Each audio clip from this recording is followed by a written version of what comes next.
예, 시작할게요. 2024 그 지방 구급 해설 시작할게요. 이번 문제 보면서 마음이 아주 아팠어요. 정말 참담하게 냈어요, 문제를. 최근래 보기 힘들게 어렵게 됐던 문제가 아닌가 싶어요. 아마 평균점 엄청 떨어질 것 같아요. 50점 그 아래일지도 몰라요. 정도 보고 있고. 합격권 정도가 되려면 그래도 적어도 70점 정도 확보해야 되지 않을까. 그 정도 문제였던 것 같아요. 그렇게 처음 보는 건 아닌데 그 문제를 약간 좀 비튼 것도 꽤 있었던 것 같아요. 그리고 뭐 법률 좀 있었고요. 그런 거 좀 우리 힘들게 했습니다. 한번 확인해 보죠. 얘기는 했던 건데 1번 애담스의 공정이론 나옵니까? 1번에 이게 뭐죠? 이게 바로 동급 이론 중 뭐죠? 대표적인 과정 이론입니다. 그래서 나의 인풋 아웃풋과 중고인의 인풋 아웃풋을 비교해서 우리가 뭐 한다고요? 불공정을 인지하면 공정으로 가기 위한 뭐 한다고요? 행위를 한다는 겁니다. 해봅시다. 틀린 거. 투입과 산출의 비율을 중거인과 비교하여 공정성을 지각한다. 나 이거 보면서 1번 찍으려고 했었어. 나 사실 공정을 지각하는 말보다는 뭐가 좋다고요? 불공정을 지각하고 나서 그걸 해결하기 위한 행위를 한다. 이게 좋았을 것 같아요. 근데 나 1번 찍으려고 했는데 2, 3, 4로 가면서 마음이 바뀌었어요. 사실. 여러분 비슷했을 것 같아요. 2번. 불공정을 느낀다면 자신의 지각을 의도적으로 왜곡하기도 한다. 맞습니다. 이 지각은 결국 뭐니까? 주관적 지각일 테니까. 세 번째, 노력과 기술은 투입에 속하겠고요. 보수와 인정감 같은 건 뭐라고요? 산출에 속할 거예요. 맞는 말이고요. 이거죠. 4번. 내가 몇 말씀드렸는데 과소보상일 때도 부담을 느끼고 과대보상일 때도 뭐예요? 부담을 느끼고 모두 불공정을 인지하는 거예요. 다음 몇 번일까? 4번이에요. 그러면 1번 내신 선생님께서는 이렇게 생각한 것 같아요. 그렇게 자잘하게 뭐 이것이 뭐 공정을 인지했다, 불공정을 인지했다. 옛날부터 그렇게 냈거든요. 근데 그런 자잘한 구분이 아니라 그냥 공정성을 지각하고자 한다라고 러프하게 된 문제 같아요. 그래서 정답은 4번이에요. 과소보상이든 과대보상이든 결국 뭐라고요? 결국 다 공정, 불공정? 불공정을 인지한다고 본 것 같다는 겁니다. 이건 제가 말씀드렸을 거예요. 아마도요. 수업 시간에. 다음 몇 번일까? 4번이에요. 이건 틀리지 않았을 거예요. 4번. 좋고. 두 번째. 이제 공공선택이론입니다. 아시죠? 일종의 정치경제학이죠. 피시장 결정에 대한 무슨 연구? 이 경제학 연구입니다. 그럼 바로 답 나옵니다. 틀린 거. 인간은 이기적이고 합리적 경쟁이다. 100% 맞는 말. 두 번째. 비시장 결정을 어떻게 설명한다? 경제적으로. 이렇게 말한 분이 누구예요? 이 사람이 뮬러예요. 이 사람이 바로 누구? 자, 쓸게요. 뮬러가 한 말이에요. 뮬러가 한 말. 일명 뭐라고 하죠? 이런 걸 합쳐서 정치경제학이라고 부르죠. 뷰커넌과 튤록, 오스트롬 등이 대표 학자고요. 그다음 경제 주체의 집단적 선택 행위를 중시한다. 개인적 선택 행위를 강조하고 있고 따라서 개체주의예요, 아니면 전체주의예요? 개체주의입니다. 주로 뭐라고요? 경제학은 무조건 뭐라고요? 개체 중심 접근 방법이에요. 따라서 볼까? 미시 거시. 미시 연구입니다. 뭘 고쳐야 돼요? 집단 빼고요. 방법론적 집단주의라고요? 개체주의라고요? 방법론적 개체주의로 했어야 됩니다. 저는 몇 번일까? 4번입니다. 이것도 맞았을 거예요. 분위기 좋았어요, 분위기. 세 번째, 너무 쉬웠어요. 피터스의 가버넌스 모형입니다. 그냥 합시다. 뭐가 있었죠? 피터 하면 시장, 참여, 그 다음 뭐였죠? 신축, 마지막 뭐였어요? 내부 규제 모형입니다. 다른 말로 뭐라고 하죠, 그걸? 유연 모형이라 말하기도 하고요. 얘는 뭐라고 하죠? 흔히 저통제 모형이라 말하니까 4개만 암기하고 있었다면 그냥 풀립니다. 차라리 그 속내용을 낸 게 아니라 이걸 물어봤기 때문에 너무 쉬웠어요. 다음 몇 번일까? 2번입니다. 자유민주주의 모형 나오지도 않아요. 차라리 뭐가 들어갔어야 된다고 여기다? 시장 참여니까 2번에 신축이 들어갔어야 돼요. 신축. 됐습니다. 그냥 너무 쉬운 문제였습니다. 답은 2번이죠. 출발을 아주 쉽게 시작했습니다. 지금 출발 자체가. 이때까지는 분위기 좋았던 것 같아요. 그 다음 4번을 보죠. 이때부터 좀 흔들리기 시작하는데 이제 지방 공무원법을 물어봤어요. 뭐 그렇다 한들 그래도 맞출 수 있는 여지가 좀 많았어요. 우리 법률 특강도 했었고요. 봅시다. 옳지 않은 것. 전직은 직렬을 달리하는 임명이다. 아시죠? 전직은 뭐라고요? 전직은 직렬을 넘어가는 이동이 전직이죠. 직렬 내에서 자리만 이동하면 뭐예요? 이거는 전보죠. 됐습니까? 다시 하나 더 할까요? 인사권자를 달리하는 이동은 뭐죠? 그건 전입이죠. 그럼 봅시다. 1번은 맞는 말이고 전보는 동일 직급 내에서 보직만 바뀌는 거고. 세 번째, 강임은 이건 절대로 강등이 아닙니다. 강임은 같은 직렬의 하위 직급이 없는 경우 다른 직렬 하위직급으로 이동할 수 있는 겁니다. 그게 강임이에요. 없다, 있답니다. 3번이 틀린 말입니다. 3번 정답이고요. 4번은 사실 잘 안 봤던 질문인데 자치장 또는 의회 의장은 공무원을 전입시키려고 할 때는 해당 공무원이 소속된 자치장 또는 의회 의장의 동의를 받아야 된다. 어떻게 보면 당연한 말이에요, 사실은. 여러분, 지금 현재 지방의회 사무처 인사권자 누구죠? 지방의회 의장이고요. 지방직 공무원 인사권자 누구죠? 장이니까 당연히 뭐예요? 그들 동의가 필요할 거 아닙니까? 됐죠? 당연한 얘기죠. 전입할 때는. 전입이 뭐였죠? 인사권자를 달리하는 이동이니까. 내가 거기다 써놨어요, 밑에다 해설에다가. 공무원법 제 몇 조죠? 지방공무원법? 제 5조 나옵니까? 5조에 4번 돼 있죠. 강임이란 같은 직렬 내에서 하위직급에 임명되거나 하위직급이 없어서 다른 직렬의 하위직급에 임명한 것을 말한다. 이 지문 쓴 거예요, 지금. 이걸 비튼 거죠. 없더라 해버렸잖아요. 있다고요. 그리고 공무원법 제 몇 조? 제 5조였고요. 그 다음 제 29조 3 나옵니까? 전입할 때는 자치장이나 의회 의장의 동의를 얻어야 된다. 뭐 4번 집은 어차피 몰랐다 하더라도 맞출 수 있어야 되는 질문입니다. 답은 몇 번이라고요? 3번입니다. 여기까지 좋았고요. 프로그램 예산제도인데 이거 여러분들 봅시다.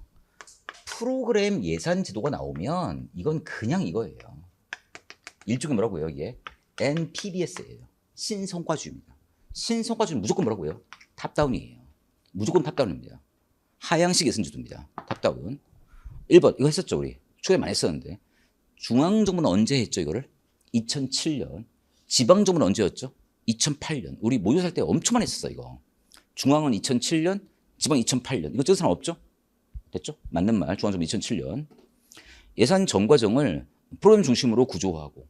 프로그램 뭐예요? 다른 말로 하면 정책 사업 중심으로 구조하고 성과평가치가 연결하는 거죠. 이게 일종의 뭐라고요? 신성과주의입니다.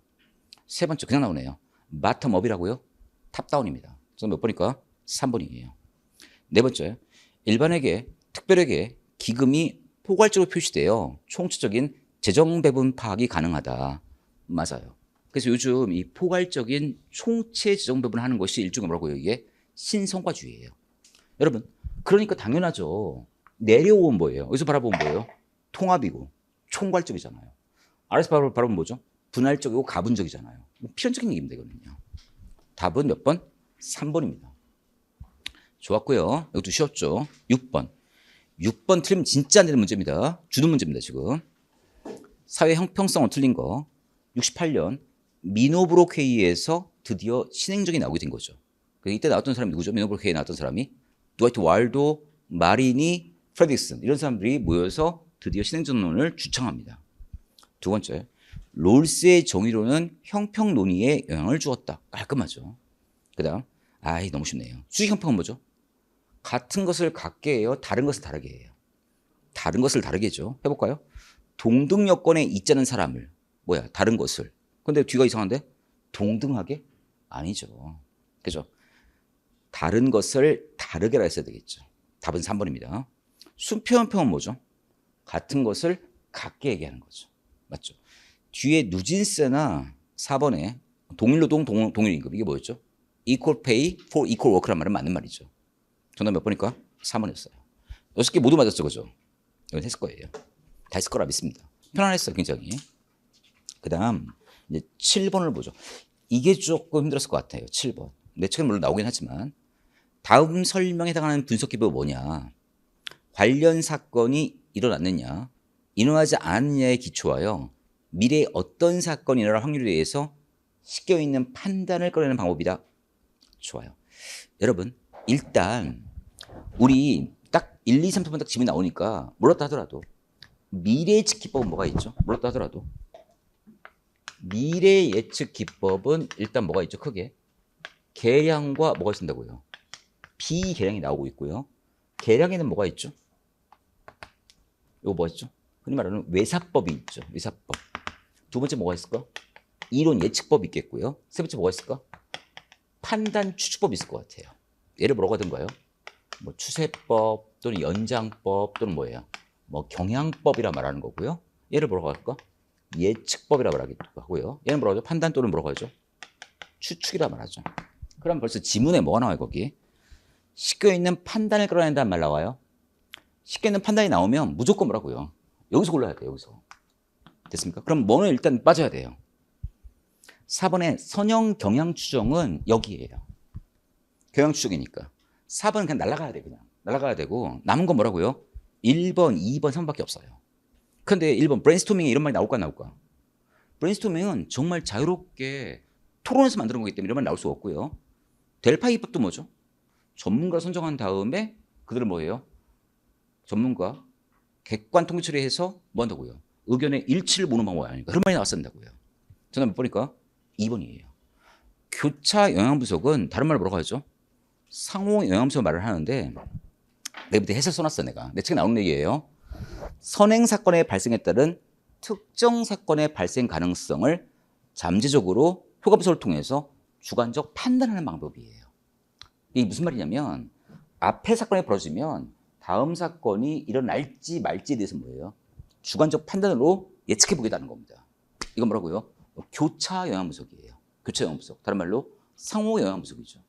내가 모의고사 풀 때 한두 번씩 말했던 것 같은데 교차 영향 분석 뭐 이런 거 했던 것 같은데 모르겠어요. 아마 틀렸을 가능성이 클 것 같아요. 근데 답은 몇 번일까? 2번일 것 같아요. 2번이고 틀렸죠 여러분들? 그랬을 것 같아요. 그럼 뭐 찍었을까? 뭐 3번 찍었겠지 그냥. 안 그래요? 일단 델파이 하도 많이 봤으니까 뭐예요? 모르면 익숙한 거 찍잖아요. 3번 찍었을 것 같아요. 대다수 그랬을 거예요. 아마도요. 이거 몇 번? 2번입니다. 하지만 절대로 4번 찍은 사람은 절대 안 돼요. 틀려도 레벨이 달라요. 틀려도. 4번은 뭐예요? 100% 이거예요. 골라도 뭐예요? 1번, 2번, 3번 중 골랐어야 돼요. 골라도. 다음 몇 번일까? 2번입니다. 이거 우리 책에 나온 얘기니까 좀 알아주시라고요. 7번 틀렸어. 틀린 거 씁시다. 7번 틀렸다 이겁니다. 7번 틀렸습니다. 그 다음 8번. 예산 과정 옳지 않은 것. 쉬워졌어요. 국어지원법에 따라 대통령 승인을 얻은 정부 예산안이 회견도 개시 며칠 전? 재정법이니까 뭐예요? 120 전이잖아요. 다음 몇 번? 1번입니다. 이건 뭐 분명합니다. 1번 정답이고요. 두 번째 볼게요. 기조장관은 국무회의 심의를 거쳐서 대통령 승인을 얻은 다음 예산 편성 지침을 3월 30일까지 통보한다. 그죠? 날짜 아시잖아요. 처음에 1월 31일, 3월 31일, 5월 31일. 이건 아실 것 같아요. 그 다음 예결위는 소관 상임위 삭감한 각항 금액을 증가하거나 새 비목을 설치할 경우에는 소관 상임위의 동의를 받아야 된다. 이 지문은 문풀할 때 많이 봤던 지문들입니다. 됐죠? 예결위에서 삭감할 때는 상임위의 의견이 필요하죠. 동의가 필요합니다. 그 다음 정부는 국회 예산을 제출한 후 부득이한 사유로 그 내용의 일부를 수정할 때는 수정 예산안을 국회에 제출할 수 있는 거죠. 됐습니까? 물론 잘 보셔야 되죠. 성립 이전에 바꾸는 건 수정이고요. 성립 이후에 바꾸는 건 뭐죠? 그건 추경이죠. 됐죠. 다음 몇 번일까? 1번입니다. 8번 맞았죠? 아직까지 하나밖에 안 틀렸어요. 9번 봅시다. NPS입니다. 준우 문제입니다. NPS. 틀린 거. NPM을 극복하기 위해 등장했으며 비판 이론과 파스트 마너리즘 같은 개념들을 사용합니다. 두 번째. 공익은 개인들의 총이익이에요? 아니면 담론의 결과물이에요? 담론의 결과물. 한두 푼 게 아니지 않습니까? 됐죠? 맞는 말. 정부는 노젓기보다 뭐하죠? 방향잡기. 뭔 개소리입니까? 그죠? NPM 뭐라고요? 스티어링. 그 다음 뉴 가버넌스 뭐예요? 스티어링. 그런데 NPS는 뭐였죠? 서비스니까 뭐예요? 정부 역할이 봉사죠. 정부 역할, 정부 역할, 정부 역할, 봉사죠. 맞을 거예요. 다음 몇 번일까? 3번이에요. 4번. 정부 관료는 헌법과 법률, 정치 규범, 심에 대한 대응성을 중시해야 된다. 당연한 말입니다. 그러니까 다양한 대응성과 다양한 책임성이 필요하다는 뜻이에요, 이게. 답은 3번입니다. 10번 보실게요. 10번 문제도 우리 문풀할 때 이 유사한 문제를 풀었습니다. 다른 개념 섞어놓은 걸 풀었던 것 같아요. 해봅시다. 팀제입니다. 여러분 보통 팀제는 우리 한국말로 뭐라고 하죠? 팀이라 하기도 하고 수평구조라고 말하기도 해요. 수평구조. 이렇게 표현하게 됩니다. 해봅시다. 옳은 것만. 결정과 기획의 핵심 기능은 남기고 집행 기능을 위탁한다? 핵심은 우리가 하고 인소싱하고 주변 기능을 넘긴다? 아웃소싱한다? 이건 뭐예요? 네트워크 구조죠. 결국 뭐라고요? 기업번은 뭐라고요? 기업번 1번이니까 기업번. 기업번은 뭐라고요? 네트워크 구조죠. 이거 우리 풀었던 지문이에요, 이거는요. 그러면 일단 지문에서 1번과 2번 날렸어야 돼요, 사실. 기억 들어가면 날렸어야 됩니다. 두 번째, 역동적 환경 변화에 유연하게 적응하고 신속 문제 해결이 가능합니까? 팀이죠. 팀은 뭐예요? 작아요. 팀은 결국 뭐냐면 그렇죠. 팀장은 있고요. 여기 팀원이 있는 이런 작은 구조예요. 소수 정예 구조이기 때문에 유연하게 대처할 수 있습니다. 신속해지겠고요. 맞는 말. 기술 구조 부분이 중심이 되고 게임 끝. 기술 구조와 작업 과정 표준화 나오면 뭐였죠? 이거 민지 보고 말했는데 기걸류제예요. 작업 과정 표준화는 뭐라고요? 기걸류제입니다. 기억나십니까? 민지 보고 말하기를 작업 기술 표준화는 뭐였죠? 전문 걸류제고 작업 과정 표준화는 기걸류제고 하나 더 할까요? 산출물 표준화는 뭐였죠? 사업부제 구조였던 기억이 나요. 했을 거예요. 되게 날려야 됩니다. 그럼 답은 나옵니다. 답은 몇 번일까? 3번입니다. 마지막 확인할게요. 2번. 관료제의 병리를 타파하고 업무 수행에 새로운 의식과 행태의 변화 필요성이 등장하였다? 좋은 질문이에요. 이게 팀제의 가장 좋은 장면이죠. 여러분, 팀제는 결국 뭐냐면 서로 경쟁하겠다는 거예요. 협력하겠다는 거예요. 협력하겠다는 겁니다. 업무의 분화 속의 통합을 통해서. 함께 책임을 공유하겠다는 뜻이에요. 이게 바로 뭐예요? 업무 수행에 대한 새로운 의식과 행태의 변화 필요성이에요. 관료제는 무조건 뭐라고요? 협력한다고 경쟁한다고요. 경쟁하고 서로 따로따로 할거지 생기고 이런 병리가 생기지 않습니까? 그걸 막을 수 있겠죠. 오는 건 뭐라고요? 니은과 리을이에요. 분위기 좋았어요. 그죠? 이때까지만 해도 여러분들이 합격하겠구나 하는 걸 느꼈을 거예요. 아마도요. 딱 하나 틀렸죠. 지금 7번 하나 틀렸어요. 맞아요? 7번 하나 틀렸어요? 그렇어야 돼요. 아니 7번 맞았으면 좋았는데 틀렸다고 치고요. 당했을 것 같고요. 11번입니다. 이제 11번. 11번에 보시면 옹호연합 모형이 나옵니까? 이게 그 유명한 뭐죠? 사바티의 지지연합 모형이에요. 사바티 지지연합 모형. 그래서 이것도 우리 최근 문풀 할 때 한 1, 2주 전인가 뭐 했던 것 같은데 일단 뭐였죠? 일단 얘가 서브 시스템으로 연구를 진행하죠. 하이츠제. 그 속에 뭐가 있죠? 공통의 신념을 보유한 뭐가 있죠? 바로 옹호연합을 표현했었는데 나는 보통 이렇게 표현하죠. 지지연합이 있을 것 같고요. A연합, B연합, C연합, D연합 등이 있겠죠. 이들이 서로 엄청난 학습을 하게 되고요. 또 그 밖에 쪽도 학습을 많이 하게 되죠. 됐습니까? 물론 요 내부 요인과 함께 외부 요인이 들어갈 수 있겠고요. 또 외부와 내부 요인과의 또 뭐가 있을까? 정책 학습이 중요할 거예요. 이를 통해서 뭐라고 한다고요? 새로운 지지연합의 등장은 뭘 만들 것이다? 바로 정책을 변동시킬 것이다 라는 얘기를 했던 것 같아요. 내가. 됐죠? 해봅시다. 근데 좀 어렵긴 했어요. 그래도 내 책이니까 지금 이걸 커버하고 있지 다른 책은 커버도 못했을 거예요. 아마도요. 나는 커버했습니다. 네. 아쉽네요. 나 좀 자세히 할 거랬어요. 여기도. 해봅시다. 기업번 옳은 거. 하위 정부 하위 취재. 하위 취재 맞죠? 하위 취재 맞습니다. 하위 정부도 훨씬 넓어요. 기업번 무조건 맞아요. 맞아요. 기업번. 일단 그러면 3번과 4번 날아갔어야 돼요. 기억이 안 들어갔으니까. 됐죠? 두 번째. 정책 지향 학습은 옹호연합 내부만이 아니라 옹호연합 사이에서도 발생한다. 네. 이 안에서 발생할 수 있고요. 이 바깥쪽도 함께 발생할 수 있어요. 됐습니까? 그래서 뭐 여기 뭐 다 발생하는 거예요. 그 니은부터 맞는 말입니다. 그 다음 디귿번부터 힘들게 냈어요. 행정규칙, 예산 배분, 규정 해석에 대한 결정은 정책 핵심 신념이다 라면 되어 있습니까? 이건 뭐냐면 여러분 책에도 있고 해설지도 있지만 우리 신념 체계에는 뭐가 있죠? 우리 마음 깊은 곳에 뭐가 있죠? 주범 핵심이 있고요. 그 바깥쪽에 뭐가 있죠? 바로 정책 핵심이 있고요. 그리고 이들을 달성하기 위한 수단적 측면이 뭐가 있을까? 그게 바로 2차 측면이 있다 그래요. 이건 바뀌기 어렵고 이건 조금 쉽죠. 이거보다는. 이건 가장 쉽죠. 그러니까 얘와 얘를 달성하기 위한 수단이 뭐라고요? 2차 측면이에요. 됐죠? 이렇게 돼 있습니다. 그래서 이게 꺾이고 없어지고 학습을 통해서 이게 없어지고 얘까지 없어지면 어떡할까요? 이제 새로운 신념이 만들어지겠죠. 근데 이게 쉬운 일은 아니죠. 그래서 이거 연구할 때는 몇 년 이상 연구가 필요하죠? 10년 이상의 장기 연구가 필요합니다. 근데 봅시다. 행정규칙과 예산 배분과 규정 해석 같은 경우에는 이건 주로 뭐라고요? 이거는 바로 2차 측면이에요. 이거는 뭐냐면 근원적 본질을 말하는 거고 이건 근원적 본질을 추구하기 위한 하나의 방법을 말하는 거고 이런 걸 추구하는 수단이 이게 되는 거기 때문에 이 니은번은 뭐라고요? 이거는 정책 핵심이라고요? 아니면 2차 측면이라고요? 이게 아니라 뭘 말한다고요? 2차 측면이에요. 그래서 틀린 말이고. 리번 신념 체계 구조에서 규범적 핵심 신념은 관심 있는 특정 정책 규범에 적용되며 해설지 보실래요? 내 책에 나오는 박스입니다. 해설 보세요. 해설해 보시면 내 박스에 보시면 뭐 써있죠?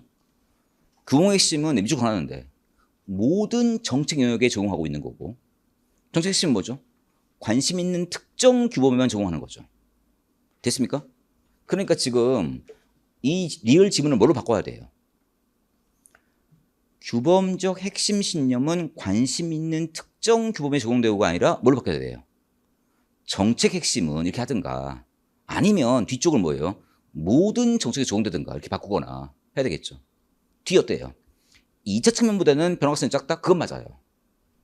여러분들 얘든 간에 이거보다야 변화가 힘들어요. 변화가 힘들죠? 얘보다? 얘는 진짜 힘들어요. 얘는 죽어야 바뀔 거야 아마도요. 뭐 그런 점일 거예요. 이거 내가 이건 말씀드린 것 같은데 이건 사람의 성격이나 기본 가치 같은 경우에요. 됐습니까? 이런 거 진짜 바뀌지 않아요. 근데 이건 뭐예요? 모든 영역에 적용되고 있고 특정 영역이고요. 됐죠? 이건 아무튼 변화가 좀 쉬운 편이고요. 됐죠? 뭐 그 얘기를 지금 하고 있는 거예요. 그래서 답은 몇 번일까? 기억, 니은 몇 번? 정답은 1번입니다. 맞았어요? 맞았어요? 맞았으면 잘했어요. 진짜 잘했어요. 잘했어요. 됐습니다. 근데 디귿 리을처럼 너무 어려운 얘기 손대면 안 되죠. 그렇죠? 잘했어. 그거 맞았네. 그럼 7번 합격이네 그러면. 근데 7번이 많은 수험생이 틀렸을 것 같아요. 이렇게 할게요. 이렇게 합시다. 여러분 맞았고 아더스는 틀렸다고 칩시다. 아더스는 틀렸고 7번 틀렸고 여러분 이거 틀렸죠? 여러분 이거 맞았고 됐죠? 잘하셨어요. 저는 몇 번일까? 1번입니다. 됐죠? 그래도 내가 애를 쓴 효과는 좀 있나 보다. 그래서 내 얼핏 지나면서 얘기했던 것 같은데 끝까지 몰랐어도 대충 맞았을 것 같아요. 됐습니까? 됐죠? 행정학 보니까 어떤 느낌 들었어요? 완벽히 알고 푸는 거예요. 얻어들은 말로 푸는 거예요. 얻어들은 말로 푸는 거예요. 그래서 매일 이렇게 나와주는 거예요. 이렇게. 됐습니까? 내가 이 문제가 어려웠기 때문에 내가 슬펐지만 한편 기뻤어요. 왜 기뻤을까? 대한민국 공무원 시험이 제대로 돌아가는 거예요. 이제 드디어 뭐예요? 국어, 영어, 국사는 안 된다는 걸 알았죠. 그죠? 그거 쉬웠죠? 그런 건 이제 과목도 아니기 때문에 행정학과 행정법에 집중하고 있는 거예요, 지금. 이게 우리 정부의 뭐예요? 인사 방침으로 보인단 말입니다. 그래서 확실히 이번에 여기 보니까 뭐 국어, 영어가 뭐 새로운 무슨 뭐라고 했죠? 새로운 출제 기준, 지침을 냈다면서요. 여기 광고 있대. 영어 선생님, 국어 선생님이 또 새로운 출제 기준에 맞춰서 뭐 한다고요? 시험, 강의를 한다고 하더라고요. 무슨 소리일까? 쉽게 내겠다는 뜻이에요. 새로운 출제 기준이 뭐라고요? 전문 과목에 집중하는 뜻이에요. 됐습니다. 학원에서 이제 마케팅 할 때는 이제 그쪽으로 집중하지만 실제 공부하고는 확실히 뭐예요? 행정법을 알 수 있는 장면이라는 것이죠. 됐습니다. 그럼 사장님께서 나한테 뭐예요? 시간을 좀 많이 할애해 주든가. 그래서 뭐예요? 일주일에 한 5번 수업할 수 있게 해주든가. 그러면 할 것 같은데 너무 짧은 시간에 많이 하니까 힘들어 죽겠어요. 답 몇 번일까? 1번이었어요. 기쁘고요. 그 다음 12번. 이거 풀었을 거예요. 이건 풀었어야 됩니다. 공적윤리법입니다. 기역과 니은은 공적윤리법이고 디귿과 리을은 뭐죠? 이건 국가공무법입니다. 기억나십니까? 국가공무법 제 몇 대 의무? 이것도 우리 문풀이에서 했었는데 13대 의무 기억나십니까? 디귿 리을이고요. 기역 니은이 뭐예요? 공적윤리법이죠. 해볼게요. 공적윤리법이 뭐 나오죠? 이거 말고 이해충돌 방지 의무 나오고요. 또 뭐 나오죠? 당연히 거기 나오니까 백지시탁제도 나올 거고요. 또 재산 등록 나오고요. 재산 공개 나오고요. 선물 신고제도 나오고요. 또 뭐 있죠? 퇴직 공직자 취업 제한제도 나오고요. 또 하나 더 있을까? 업무 취급 제한제도 나오잖아요. 이건 100% 암기했을 거예요. 했죠? 답 몇 번? 정답은 기억 니은이니까 답은 몇 번? 1번이죠. 됐습니까? 그럼 틀린 게 없네. 여러분 합격이네. 됐습니다. 이제 13번입니다. 이겁니다. 13번 문제는 사실 요즘 흐름에 걸맞지 않은 문제예요. 이건 진짜 출제자가 틀려달라고 강력히 요구했어요. 이런 문제는 틀려줘야 돼요. 틀렸을 거라 믿습니다. 틀렸어요? 13번? 틀렸어요? 네, 됐어요. 잘하셨어요. 이건 교수님이 이건 틀려달라고 요구한 문제예요. 그럼 예의상 틀려줘야 돼요. 왜냐하면 지금 이 정답이 몇 번일까요? 4번이에요. 여러분 10,000m 만원이 하향식 연구의 대표 주자고요. 요즘 분위기는 다 하향식 연구일까 아니면 통합 연구일까? 통합으로 가고 있어요. 그래서 여러분들이 그 분위기 때문에 몇 번 찍었을까? 몰라도 3번 찍었을 거예요 아마도요. 안 그렇습니까? 사바티 매즈메니안이 원래 81년도에 하양에 있다가 86년도에 뭐예요? 통합으로 넘어간 분이에요. 일단 이렇게 할게요. 1, 2번은 일단 묶음 주시고 1, 2번 예, 좋습니다. 1번 아니래. 일단 오스트롬 나오면 안 돼요. 오스트롬 여기 나올 사람이 못 되고 1번은 뭐죠? 상향이고 3번은 뭐예요? 통합이고요. 4번은 뭐예요? 하향이에요. 오스트롬은 얘기할 것도 없고요. 됐죠? 그리고 뱀미트 베논은 내가 그냥 사람 이름만 소개했지 실제 하향시 연구에 대한 뱀미트 베논의 생각을 내가 소개하지 않았어요. 책에서도. 내 잘못이죠. 됐죠? 근데 나만 소개한 게 아니라 어떤 강사도 뭐 소개하지 않았던 그런 내용이에요. 한번 해봅시다. 이 연구에서는 정책과 성과를 연결하는 모형에 정책 기준과 목표, 집행에 필요한 자원, 조직 간 소통과 집행 활동, 집행의 특성, 경제사회의 정책 조건, 집행의 성향이라는 변수를 제시하였다. 이게 뱀미트 베논의 연구예요. 답은 몇 번? 4번이에요. 여러분, 사바티와 매즈메니안 얘기가 나오려면 뭐가 나왔어야 돼요? 기억나십니까? 5가지 조건이 나와야 돼요. 뭐 인과 무응이 있어야 된다는 둥, 헌시적 관료가 나와야 된다는 둥, 또 뭐예요? 뭐 개체 통합성이 높아서 조정이 쉬워져서 뭐 집행이 용이해진다는 둥, 또는 뭐예요? 뭐 지배구조 또는 사바린의 지원이 필요하다는 둥 등등등. 또 우선순위가 변하지 않고 안정적이란 말이 나왔어야 된다고요. 그런 말이 나오지 않잖아요. 이건 뱀미트 베논의 연구예요. 다 몇 번일까요? 4번입니다. 이건 할 말이 없어요, 사실. 근데 아마 여러분들은 뭐 감각적으로 3번 찍었을 거예요. 사바티 매즈메니안을 워낙 좋아하시니까, 좋아하는 게 아니라 내 수업 시간에 워낙 많이 얘기했으니까 그랬을 거예요. 됐습니다. 이해합니다. 충분히 이해합니다. 근데 이게 13번 문제는 분명히 틀렸다고 요구한 문제예요. 내가 왜 실이 적절히 않다고 얘기했냐면 뱀미트 베논의 하향 연구는 이제 막간 연구예요. 요즘 뭘로 갔다고요?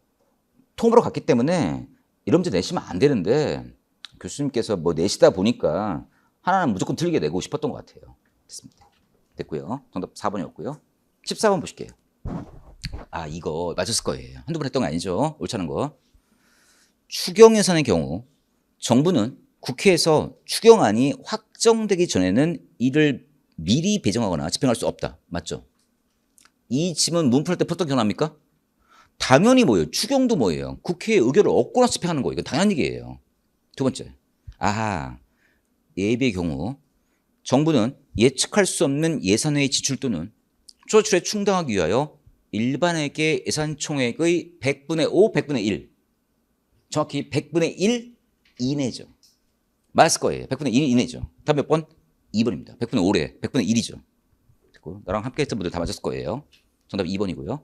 3번. 계속비의 경우 국가가 지출할 수 있는 연한은 5년이지만 연장한다면 몇 년까지죠? 10년까지죠. 이거 풀었던 것 같고요. 4번.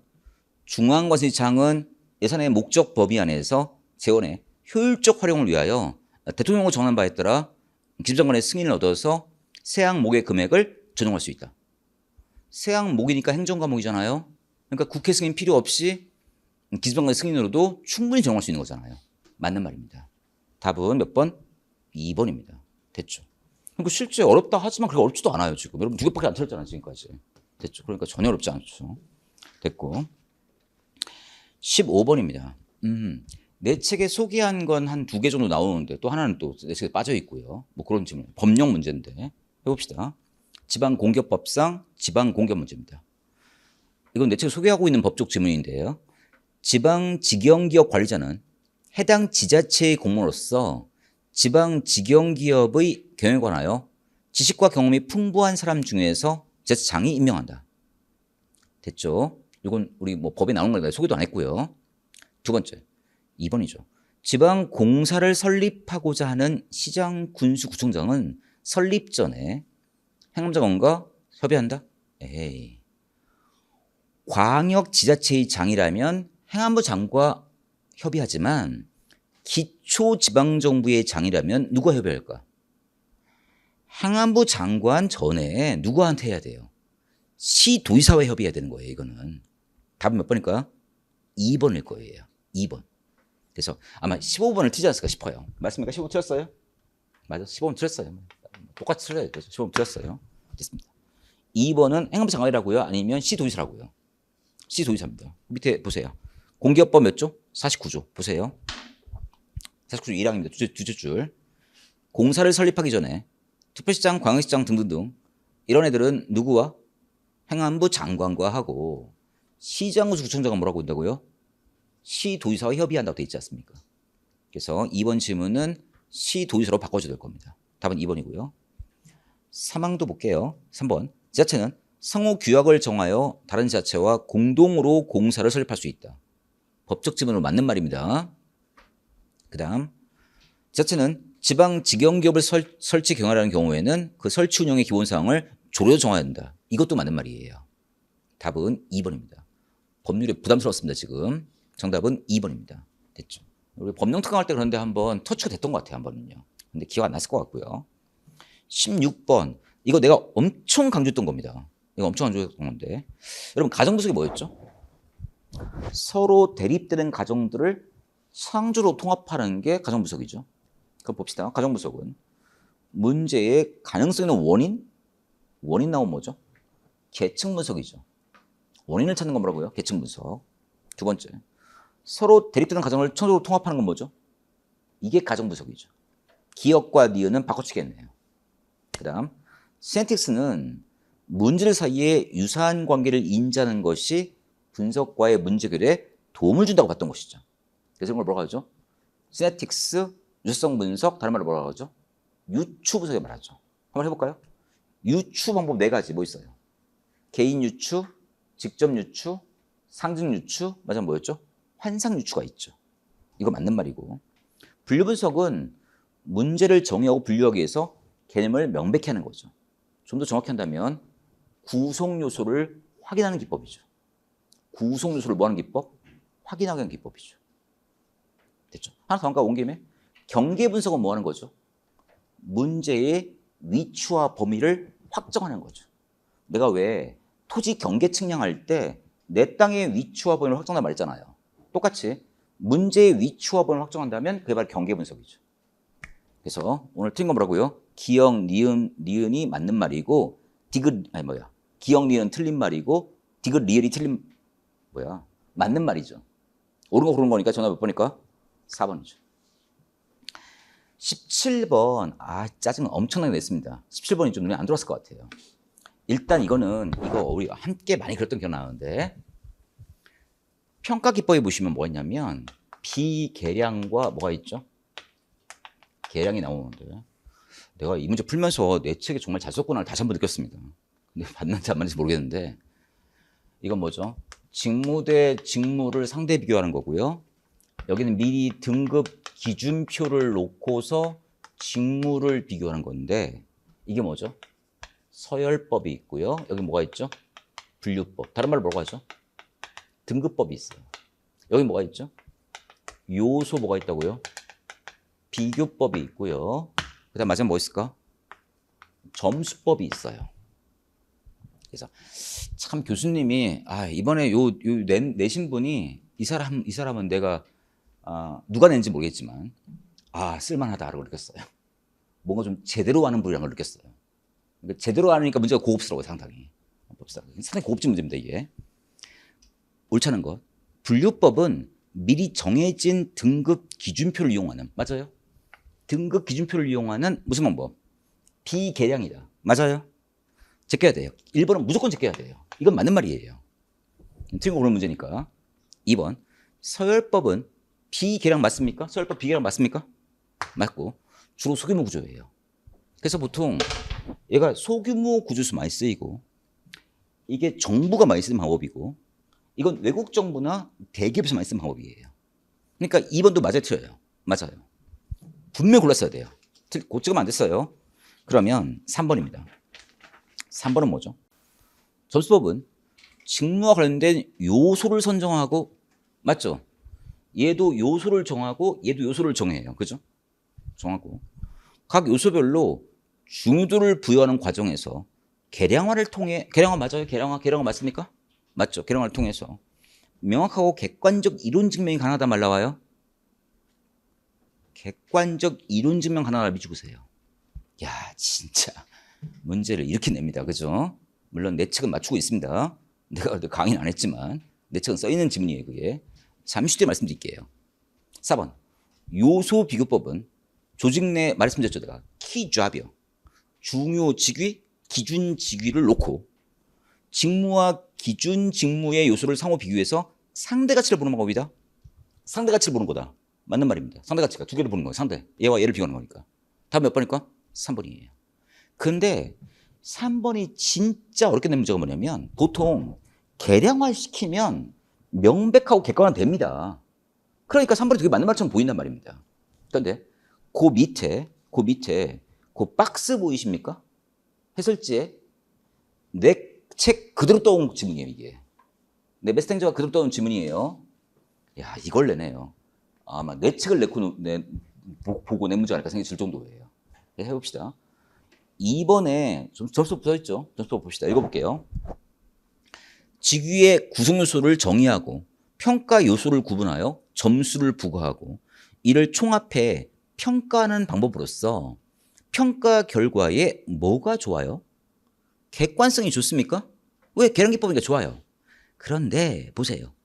그런 반면에 고도의 기술과 많은 시간이 소요되고 뒤에 보세요. 각 평가 요소의 객관화가 인위적이다.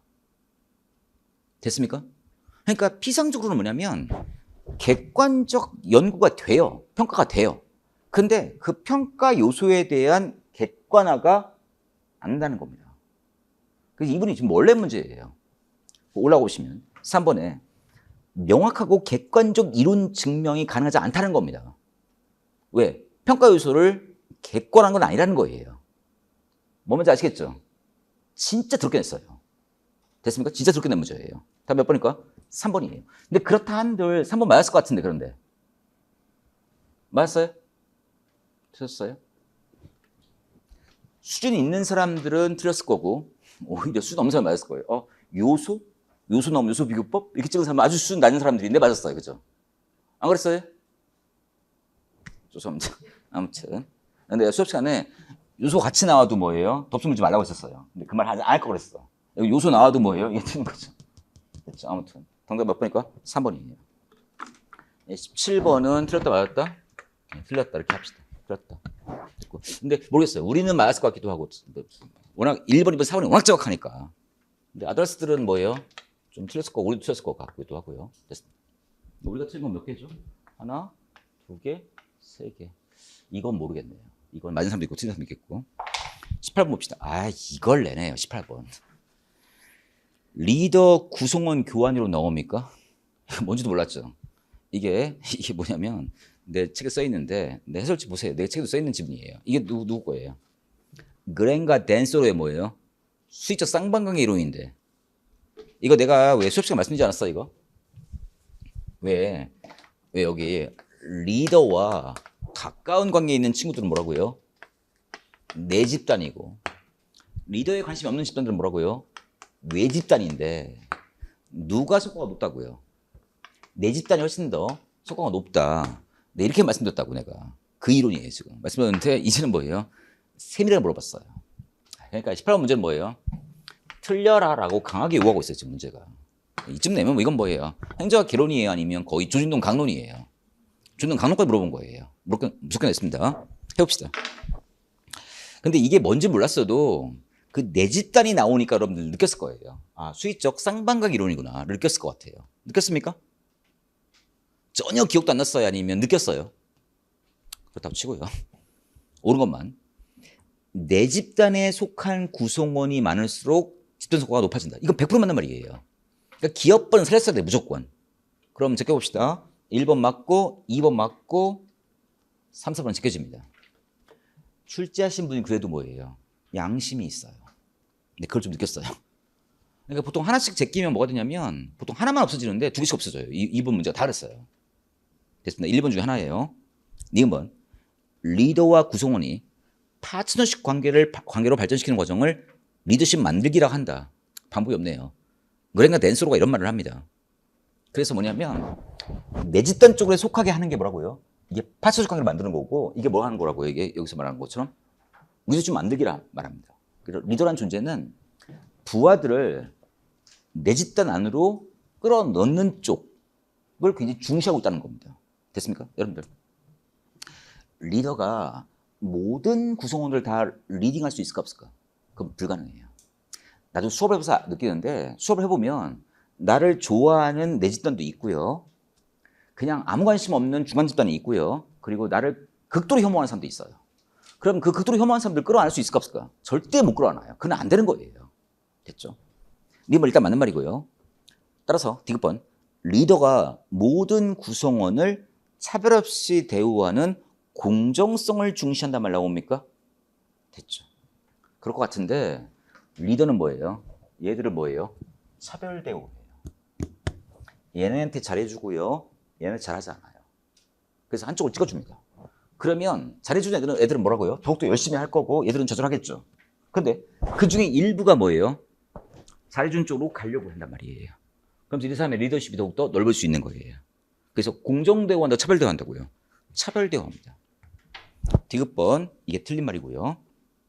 1번 리더와 구성원이 점점 높은 도덕성과 동기 수준으로 서로를 이끌어가는 상호관계를 중시한다. 이건 내가 보기에는 뭘로 보일까? 도덕성이 나오니까 서번트 리더십으로 보입니다.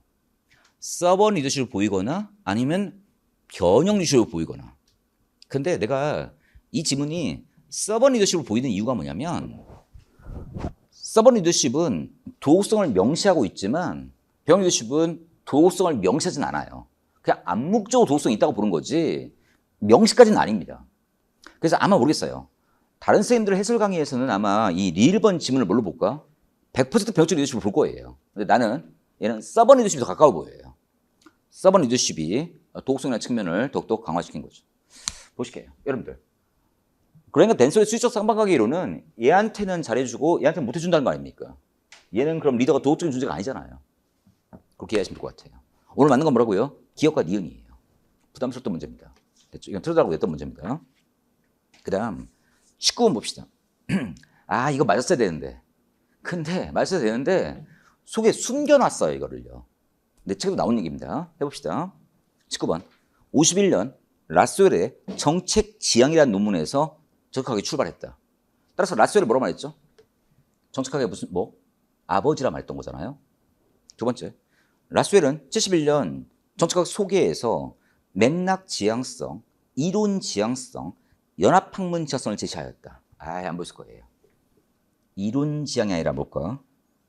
문제 해결 지향이에요. 눈에 들어오지 않습니다. 그렇죠? 그래서 밑에 해설지 보시면 내 책에 나오는 패러다임을 그냥 써놨어요. 1번 문제 해결 지향, 2번 뭐죠? 2번 다학문성, 3번 맥락성, 4번 뭐였죠? 규범성. 그중에 1번을 냈던 지문이에요. 눈에 진짜 안 들어왔을 것 같아요. 틀렸죠 이거? 그렇죠. 그렇죠. 네, 그래요. 19번 틀렸어요. 19번 틀렸어요. 됐습니다. 답은 2번입니다. 그 다음 80년대 정책학 연구는 형성, 집행, 평가, 변동 등 다양한 분야로 확대되었다. 여러분 이걸 찍을 수 없지 않습니까? 이걸 찍으면 안 되잖아요. 그렇죠? 1번 찍으면 안 되고 3번 찍으면 안 됐잖아요. 100% 맞는 말이고. 4번 둘러는 산수식 결정, 정책 결정, 정책적인 이유로 나누는 추정 모형이었다. 이거 찍으면 안 되잖아요. 그렇죠? 몇 번 찍었다는 얘기예요 지금 19번에서? 아마 19번 이랬을 것 같아요. 다 읽어봤더니 다 맞는 것 같으니까 뭐예요? 당황 엄청 했을 것 같고요. 막판에 그냥 찍었죠. 여러분 찍을 때 뭐 찍을까? 4번 찍죠. 그랬을 거예요 아마도. 그러니까 이게 당황하면 안 돼요. 아시겠죠? 1번 절대 찍으면 안 돼요. 3번 절대 찍으면 안 돼요. 이거는 무조건 맞는 말이니까. 4번도 100% 맞는 말이에요. 이거는. 됐습니까? 됐죠. 그 정도 보겠습니다. 됐고 2번처럼 숨겨놓는 게 치사한 아주 변태스러운 문제였습니다. 이론 지향을 앞에 놨으면 이거 맞았을 거예요. 근데 뒤에 숨겨놨어요. 현장에서는 보이지 않았을 거예요. 됐죠? 내가 이거 보면서 뭐예요? 이 사람 진짜 아주 예민한 사람이구나 느꼈어요. 이번 출자는 상당히 예민하기도 하고 똑똑하기도 한 사람이에요. 똑똑하고 예민하고 그리고 뭐예요? 젊어요. 젊은 친구예요. 내가 딱 보니까 스타일이 젊은 친구예요. 상당히 생각냈어요 문제를. 그 다음 정답은 몇 번? 2번이었고요. 20번입니다. 20번 또 뭐든가요? 이건 내가 기뻤어요. 내가 이거 막판에도 이건 했었는데 내가 세인저 3.0이라고요. 근데 틀렸죠? 맞았어요? 맞았어요? 틀렸어요? 틀렸어요? 맞았어요? 맞았어요. 됩니다 이거. 이건 내가 굉장히 해줬던 모형이에요. 내가 프린트만 해가지고 막 나와주고 맨날 그랬던 기억 나는데. 해봅시다. 공가치론입니다.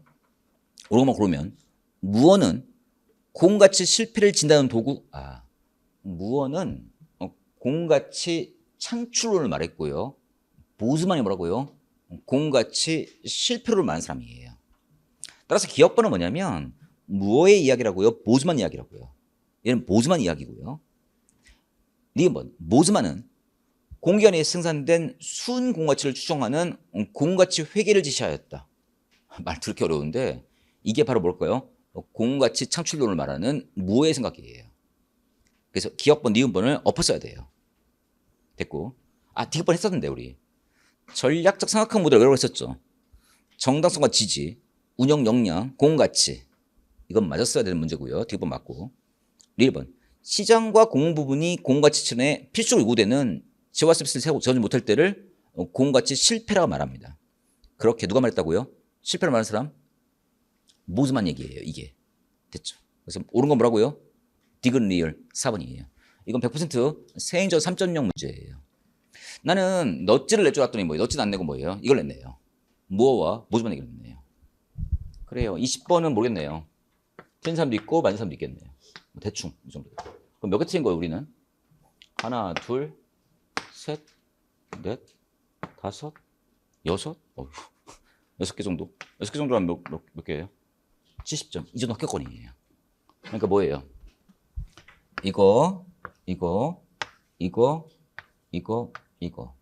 몇 개야? 이 정도? 이 정도? 이렇게 틀었어야 돼요. 그러니까 이런 것들이 좀 맞아줬더라면 뭐예요? 좋았을 것 같아요. 6개 정도라면 70점이면 합격권 들어온 것 같아요. 근데 보통은 이제 막 다 틀었으면 뭐예요? 하나, 둘, 셋, 넷, 다섯, 여섯, 일곱, 10개니까 60점이겠죠. 60점 불합격이고요. 이 중에 2개만 걸어냈으면 뭐예요? 합격권 들어갔다는 보는 겁니다. 물론 뭐 다른 문제를 모르겠고 행정 문제로 봤을 때는 70점 합격권으로 보이는 그런 문제입니다. 요 근래 가장 어렵게 됐던 문제가 아닐까 싶어요. 됐죠. 아무튼 시험은 끝났고요. 이제 또 우리는 또 다음 시험에 또 계속 매진해야 되겠죠. 아마 여러분들 붙을 거라 믿지만 아무튼 뭐 군무원 시험도 있고 뭐 내원 시험도 있고 하니까 계속 밀어붙여 주셔야 됩니다. 행정과 행정법 이쪽이 중요시하고 있다는 걸 다시 한번 느낍니다. 계속 밀어붙일 거예요, 아니면 또 때려칠 거예요? 때려치면 안 돼요. 밀어붙여 주셔야 됩니다. 아시겠죠? 그렇게 하셔야 됩니다. 오늘 안 나오신 분들은 아마도 다 끝났고 어떻게 되든 간에 이제 때려치자 생각 드는데 이런 친구들이 언제 나올까 이제 오늘 안 나오신 분들이 이분들이 이제 내년 이제 1월에 나와요. 1월에 나와가지고 또 다 잃어버리고 나온다고요. 그러면 새치기로 하려면 정말 힘들어요. 그래서 이렇게 감각이 있을 때 계속 밀어붙이기 바랍니다. 느끼시겠지만 이 행정학 문제 감으로 푸는 거지 진짜 다 알고 푸는 게 아니에요. 그렇죠? 다시 한번 느낄 겁니다. 그렇죠? 그래서 욕심 부리지 말고 그래도 우리 같이 공부하는 걸 이렇게 해봅시다. 내가 굉장히 기뻤던 건 뭐라고요? 그래도 내가 많이 다뤘던 내용 같아요. 그렇죠? 거의 다 다뤘던 것 같아요. 다루지 못했던 건 뭐 대충 넘어왔던 거 아까 뭐였죠? 이거 그랜가 댄스 이건 정말 뭐 대충만 넘어왔던 것 같고요. 내가 그 터치 한 번에 들어왔기 때문에 난 좀 기쁜데 근데 뭐 성과는 그렇게 많지는 않았던 것 같기도 하고 뭐 그렇습니다. 됐고 그런 정도. 아무튼 다음부터는 더욱더 제가 열심히 좀 해보고 싶어요. 열심히 하려면 학원 도와줘야 되는데 너무 막 국어, 영어, 국사에 집중하는 학원이라 내가 정말 상당히 버겁습니다, 사실은요. 근데 우리 행정학 쪽에 이제 더 많은 관심 가졌으면 하는 그런 생각이 듭니다. 그래서 출제하신 분에게 경의를 표합니다. 그래서 우리 행정학을 다시 한번 살려주는 그런 분이 아닐까 싶습니다. 됐고요. 열심히 하시겠고요. 아무튼 고생하셨습니다. 감사합니다. 예.